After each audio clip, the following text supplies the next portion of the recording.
Greetings. So, do you like the format? I hope so, because I'm going to keep it for a while. Um, I'm going to try and make videos a lot more regularly. The problem I have is it's going to cut into my sleep. It does cut into my sleep, but a lot more. For example, this morning I only got like 3.5 hours of sleep, maybe less. Part of that was editing and uploading, and part of that was the landscapers. These assholes will start using their leaf blowers at about 8 o'clock, and after about an hour of that, then they go to their hedge trimmers, and that goes on for hours. So it's hard to get back to sleep, especially after doing something stimulating like editing. Anyway, so I'm exhausted. This video is maybe a little bit different. This is about Hong Kong. So I encountered this story from Zero Hedge. Ukrainian neo-Nazis flock to the Hong Kong protest movement.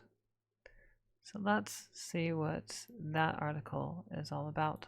Ukrainian fascists who previously fought in a US-backed neo-Nazi militia joined the anti-China protests in Hong Kong, sharing their tactics and showing off their tattoos. Neo-Nazis from Ukraine have flown to Hong Kong to participate in the anti-Chinese insurgency, which has been widely praised by Western corporate media and portrayed as a peaceful pro-democracy movement. Since March 2019, Hong Kong has been the site of oft-violent protests and riots that have run the city's economy into the ground. The U.S. government has funded many of the groups leading the pro-Western and anti-Beijing movement, and opposition leaders have coordinated closely with conservative political figures in Washington like Marco Rubio and Steve Bannon, lobbying for sanctions and other punitive measures against China. Numerous delegations of far-right groups from across the world have traveled to Hong Kong to join the violent insurgency against Beijing, in which the secessionists have attacked police with bows and arrows, shot gasoline bombs out of catapults, and burned numerous people alive. With their flamboyant waving of US and British colonial flags and tendency to belt out the American national anthem on megaphones, anti-China separatists in Hong Kong have made themselves a magnet for the U.S. far right. Staff of the website InfoWars, right-wing social media personality Paul Joseph Watson, and the ultra-conservative group Patriot Prayer are among those who have made pilgrimages to the protests. The latest collection of extreme right activists to reinforce the ranks of the Hong Kong separatists are from Ukraine. They call themselves Gonor and have tattoos on their upper torsos with undeniable symbols of white supremacy and neo-Nazism. These extremists previously fought in a notoriously brutal neo-Nazi militia called the Azov Battalion in Ukraine's war against pro-Russian militants. The Azov Battalion is an explicitly fascist paramilitary group that organizes around neo-Nazi ideology. After a Western-backed 2014 coup against Ukraine's democratically elected government, Azov was incorporated into the Ukrainian National Guard. It has received support from the U.S. government, which has armed and advised the neo-Nazis in their fight against Moscow. Azov has also helped train American white supremacists and have plotted terrorist attacks back at home in the United States. While Western governments and corporate media outlets portray China as an authoritarian regime that treats Hong Kong like a colony, these violent Ukrainian fascists took advantage of the region's autonomy to gain entry through its borders it is unlikely they would have been admitted to mainland China or to the Western European countries that routinely refuse visas to political extremists. The presence of the Ukrainian regime change activists in the Hong Kong protests is further evidence of the alliances that anti-Chinese activists in Hong Kong are building with other right-wing, US-backed movements around the world, sharing tactics to weaken and destabilize countries targeted by NATO. Ukrainian fascists join Hong Kong insurgency. On December 1st, the far-right activist Serhiy Filimonov posted photos on Facebook showing himself and 3 Ukrainian friends upon their arrival in Hong Kong. The images were accompanied by the anti-Beijing's unofficial slogan, "Fight for Freedom, Stand with Hong Kong." Stand with Hong Kong is also the name of a Western-backed organization that's been lobbying the government of the US, Britain, Germany, Canada, and Australia to impose sanctions and take punitive action against China. In a video they posted on social media, the Ukrainian white supremacists revealed that they had obtained a press pass, misleadingly portraying themselves as journalists.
Инспектор Гонор ведет расследование.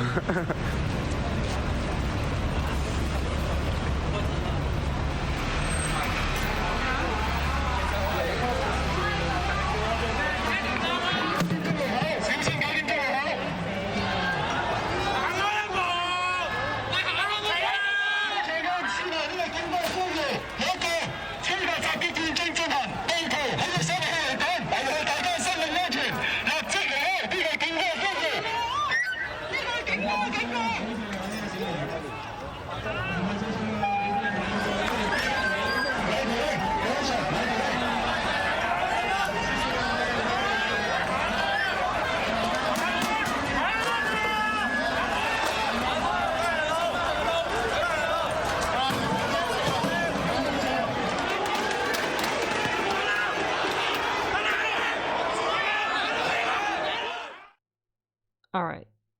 I'm going to stop there. And if you want to read this article, I'm going to leave that in the description.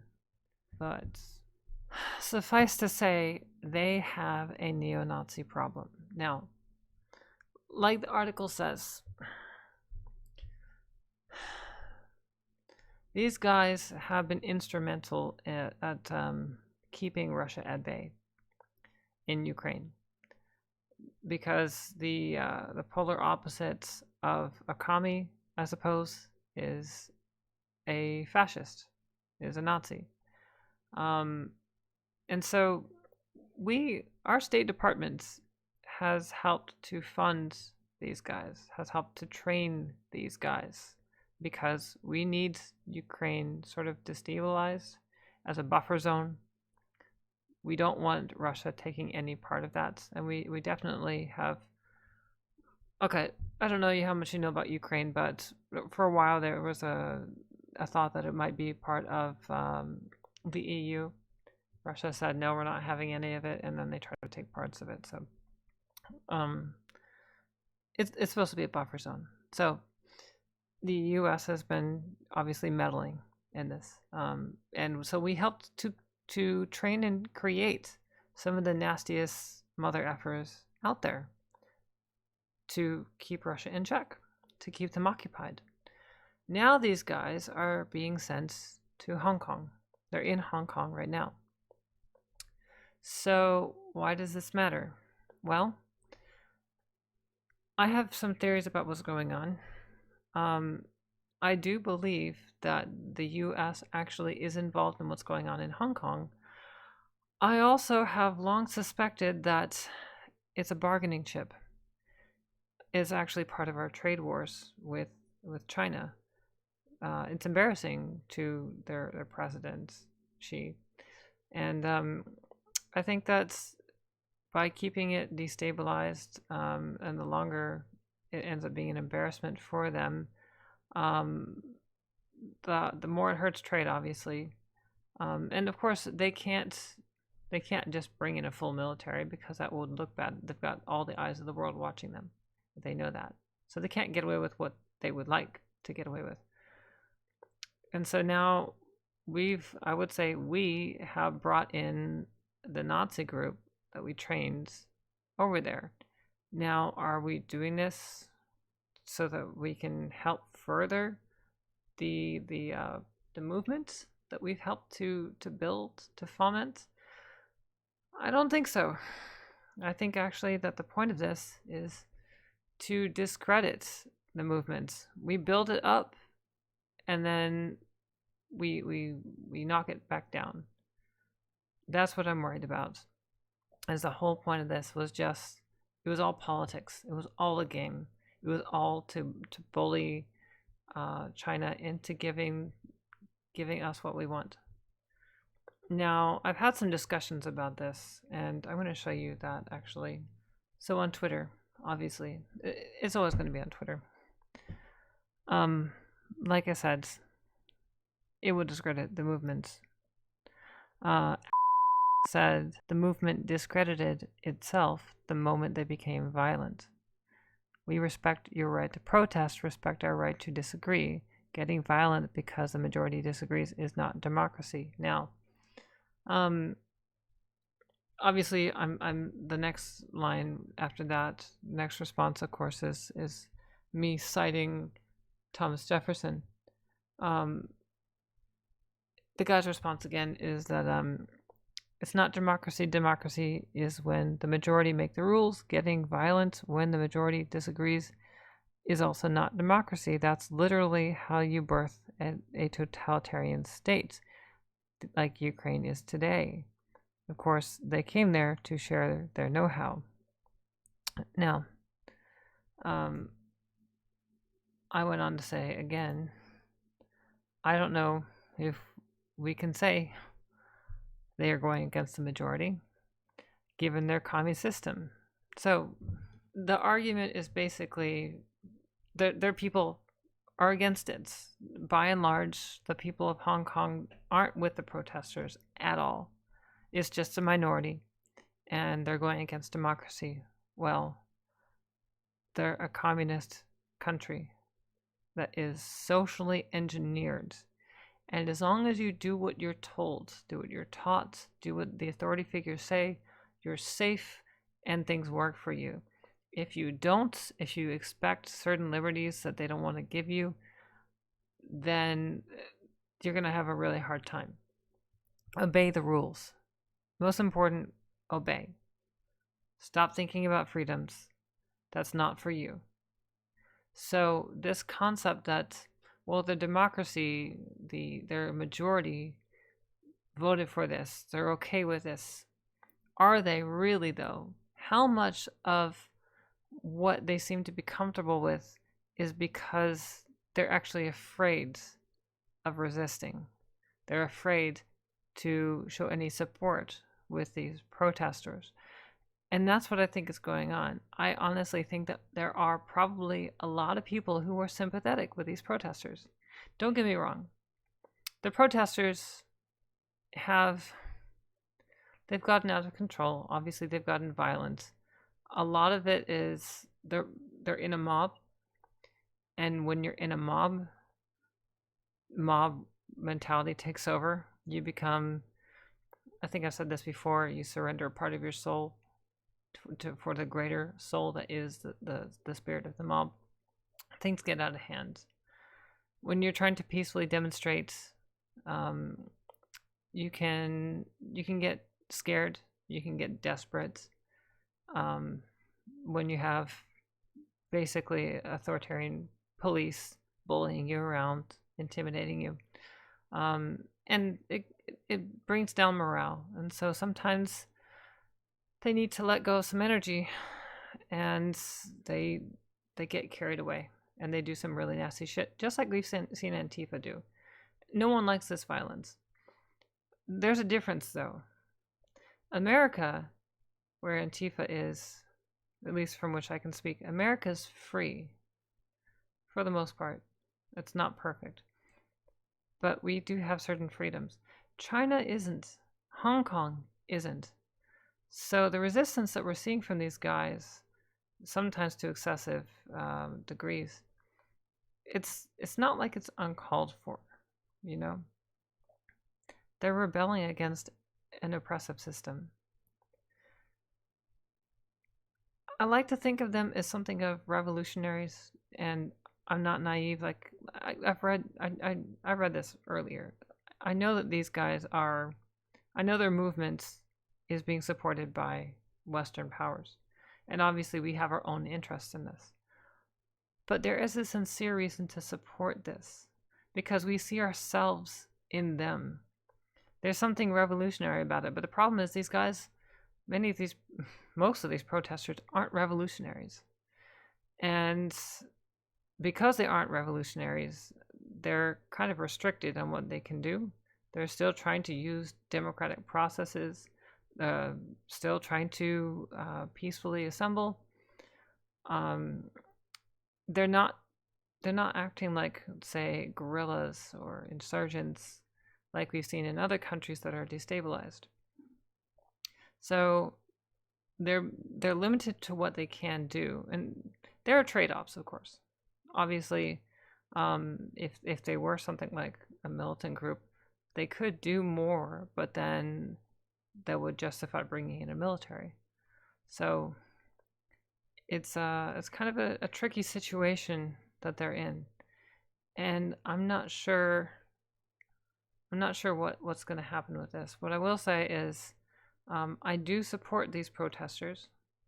I do not support these neo-Nazis that are over there.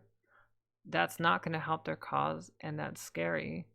I don't agree with this guy I was arguing with that says that they invalidated their cause by getting violence, because the fact is, sometimes you have to get violence. I just wish these guys, I wish they would be revolutionaries, but if they were to become as such, I'm not sure how it would pan out for them. I mean, if they were to raid the Bastille, so to speak, they don't stand a chance against the Chinese army.